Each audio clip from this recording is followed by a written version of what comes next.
یہ جو خبر آ رہی ہے کہ عالمی مارکیٹ میں تیل کی فی بیرل قیمت میں کمی واقع ہوئی ہے، جس کی وجہ سے حکومت پاکستان نے، وزیر اعظم پاکستان نے فیصلہ کیا ہے کہ یہ ریلیف عوام تک پہنچانا ہے۔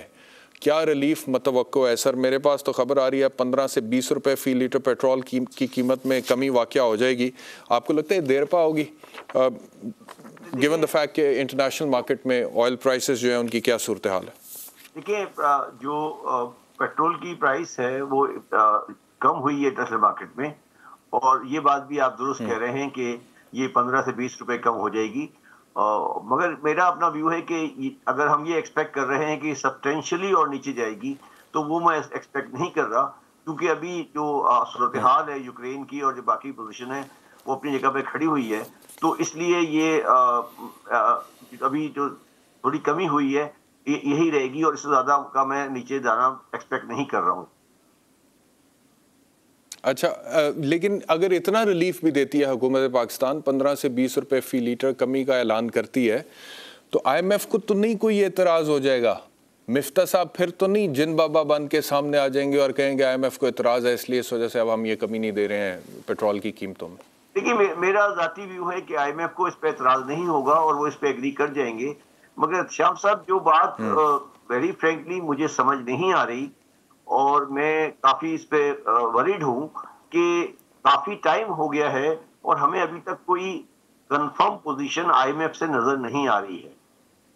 یہ پیٹرول پرائس تو اپنی جگہ پر ہے، مگر کیونکہ یہ آلریڈی ہم جولائی کے مڈل میں آ گئے ہیں اور ہمیں ابھی تک کوئی کنفرمیشن نہیں آئی ہے آئی ایم ایف سے کہ وہ ہمیں کس کنڈیشنز کے ساتھ آگے لے کے چلنے والے ہیں۔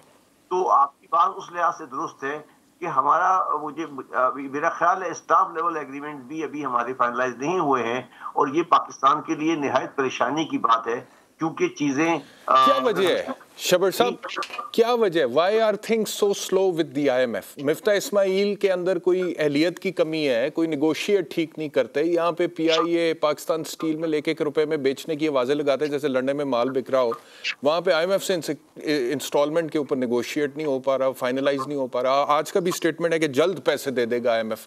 کیا وجہ ہے؟ کیوں اتنا اب ساری شرطیں مان لی بھائی، اس کے باوجود کیوں اتنا ڈیلے ہو رہا ہے؟ دیکھیے، میں شام صاحب یہ سمجھتا ہوں، ہو سکتا ہے کہ میرا تجزیہ غلط ہو، مگر میں ابھی بھی یہ سمجھتا ہوں کہ 17 تاریخ کو جو پنجاب میں انتخاب ہو رہے ہیں، اس کے بعد فیصلہ ہوگا کہ پاکستان میں اگلی گورنمنٹ، اگلے الیکشن کب ہوں گے۔ تو شاید میرا ذاتی ویو ہے، شاید میں یہ کنفرمیشن سے نہیں کہہ سکتا، مجھے لگتا ہے کہ اس کی بنیاد الیکشن ہے 17 تاریخ کا، اس کے بعد آئی ایم ایف ڈیسائیڈ کرے گی۔ اگر کوئی ایسی چیز آتی ہے جس میں پوزیشن چینج ہوتی ہے آج کی گورنمنٹ کی، تو پھر وہ شاید پاکستان کو الیکشن میں جانا ہو اور آئی ایم ایف اپنے حساب کتاب کو ان کے ساتھ ڈیل کرنا چاہے، نہ کہ ان لوگوں کے ساتھ۔ یہ مجھے ایک خدشہ ہے، مگر میں اس کے بارے میں کنفرمیشن نہیں ہوں، مگر جو مجھے حالات نظر آ رہے ہیں وہ اسی کا پیش خیمہ نظر آتے ہیں کہ وہ اس چیز کو دیکھ رہے ہیں کہ الیکشن پاکستان ایک اور چیز بتائیے گا شبر صاحب، یہ میں سن رہا تھا آج کے آئی ایم ایف نے یہ بھی شرط سامنے رکھی ہے کہ گریڈ 22 تک کے جو افسران ہیں، بیوروکریٹس ہیں، ان کے اثاثے بھی ڈکلیئر کریں، یعنی کہ ان کے اثاثے آئی ایم ایف کو ڈکلیئر کیے جائیں کہ ہمارے، ویسے تو اچھی بات ہے اثاثے ڈکلیئر ہونے چاہیے، کرپشن نہیں ہونی چاہیے، لیکن آئی ایم ایف کو ڈکلیئر کیے جائیں۔ یہ پاکستان کے لیے خصوصی شفقت ہے آئی ایم ایف کی، یا باقی ملکوں کے ساتھ بھی ایسا ہی رویہ اور ایسی شرائط ہوتی ہے کہ اپنے بیوروکریٹس کے اثاثوں کی لسٹ بھی بھیجی جائے؟ دیکھیے، میں بھی اس خبر کی تصدیق نہیں کر سکتا جو آپ بات کر رہے ہیں، میں نے بھی یہ خبر پڑھی ہے کہیں پہ، مگر یہ تو میں بالکل کلیئر ہوں کہ پاکستان کسی بھی حالت میں اپنے آفیسرز کا اسٹیٹمنٹ یا well statement I M F کو نہیں دے سکتا۔ میرا خیال ہے کہ شاید وہ اس بارے میں شاید بات بھی نہیں کر رہے ہیں، مگر وہ اگر ہے تو یہ بہت خطرناک بات ہے۔ مگر شام صاحب، جو بات سب سے زیادہ افسوس کی ہے کہ میں ایک دفعہ آئی ایم ایف والوں سے یہ بات کر رہا تھا کہ آپ نے ہمارے اوپر بڑی سختی، انفارملی بات کر رہا تھا، وہ میرے گھر آئی تھی خاتون، تو میں نے ان سے بڑی انفارملی بات کر رہا تھا کہ آپ نے ہمارے اوپر بڑے سخت شرائط لگائی ہیں۔ تو انہوں نے ایک بات کی تھی جو مجھے بڑا، جس کا آج تک مجھے افسوس ہے کہ میں نے یہ سوال کیوں کیا اور ان سے یہ جواب کیوں لیا۔ انہوں نے کہا مسٹر زیدی، 22 کروڑ لوگوں کا ملک اور نیوکلیر پاور پھر آئی ایم ایف کے پاس جاتا بھی نہیں ہے۔ جب آپ لوگوں کے اندر اتنی غیرت ہے تو پھر اس طرح کی باتیں پھر نہیں ہوتی بھی نہیں ہیں. تو اب جو آپ بات کر رہے ہیں اسی اس پیرائے میں دیکھیں کہ جو ہمارا ٹرسٹ گیپ ہے ان کے ساتھ وہ بہت زیادہ خراب ہو چکا ہے. تو پھر وہ ہم سے وہ باتیں کر رہے ہیں جو وہ نہیں کرتے, جنرلی نہیں کرتے. تو اس لیے میں یہ کہنا چاہتا ہوں کہ ابھی میرے حساب سے آئی ایم ایف کے جو مذاکرات ہیں وہ اسٹینڈ اسٹل پر آ گئے ہیں, اور شاید اس کا فیصلہ 17 تاریخ کے انتخابات کے بعد ہوگا کہ اس ملک کی آگے سیاست کس طرح چلے گی, اور سیاست کے ساتھ پھر معیشت کس طرح چلے گی. یہ فیصلہ آج نہیں ہو پا رہا ہے. اور نہیں زیدی صاحب, ایک اور اہم سوال یہ ہے کہ اگر یہ پیٹرول کی قیمت میں 15 سے 20 روپے کمی واقعہ ہو جاتی ہے وزیر اعظم صاحب کے فیصلے کے بعد, تو وہ جو مہنگائی پیٹرول کی قیمتوں میں اضافے کی وجہ سے ہوتی ہے اس میں تو خدا نہ خواستہ کوئی کمی متوقع نہیں ہے, کیونکہ ہوتی نہیں ہے نا کبھی اس ملک میں. ایک دفعہ مہنگائی ہو گئی تو ہو گئی, اوپر چلی گئی قیمتیں چلی گئی, پھر نیچے نہیں آتی ہیں, اور پھر گورنمنٹ سے کہتی ہیں تو پرائز کنٹرول کمیٹیز کا کام ہے.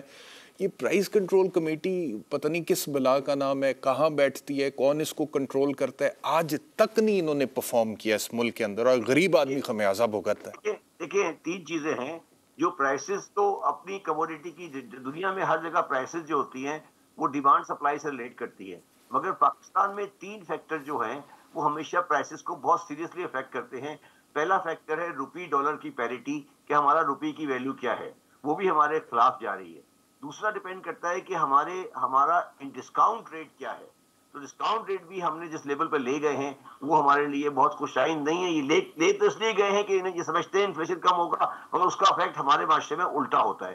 تیسرا, ہمارے معاشرے میں بہت زیادہ ڈیپینڈنٹ ہوتا ہے پرائس آف کموڈیٹیز جو ہوتا ہے پیٹرول کے پرائس کے ساتھ. تو تینوں جو چیزیں ہیں وہ لاسٹ منتھ میں ہوئی ہیں, اور اس کا جو افیکٹ آئے گا شام صاحب وہ آئے گا in the month of July, in the month of August and September. اور پاکستانیوں کو جو مہنگائی کی ایکچوئل جو جس کو کہتے ہیں نا پریشانی آئے گی وہ اگلے 1 مہینے میں آنے والی ہے, اور وہ کسی بھی حال میں مجھے اس کے اوپر کوئی بہتری نظر نہیں آتی. یا پرائس کنٹرول کی بات کرتے ہیں, یہ بیکار کی بات ہے, اس کا کوئی تعلق نہیں ہے. وہ صرف اتنا ہوتا ہے کہ ڈسٹرکٹ گورنمنٹس کے پاس یہ انشور کرنا ہوتا ہے کہ بازار میں وہ صرف فارمیلٹی سے کوئی تعلق کسی طور پہ بھی کسی قانون میں کسی چیز میں بھی پرائسز اور کموڈیٹی کے ساتھ نہیں ہوتا.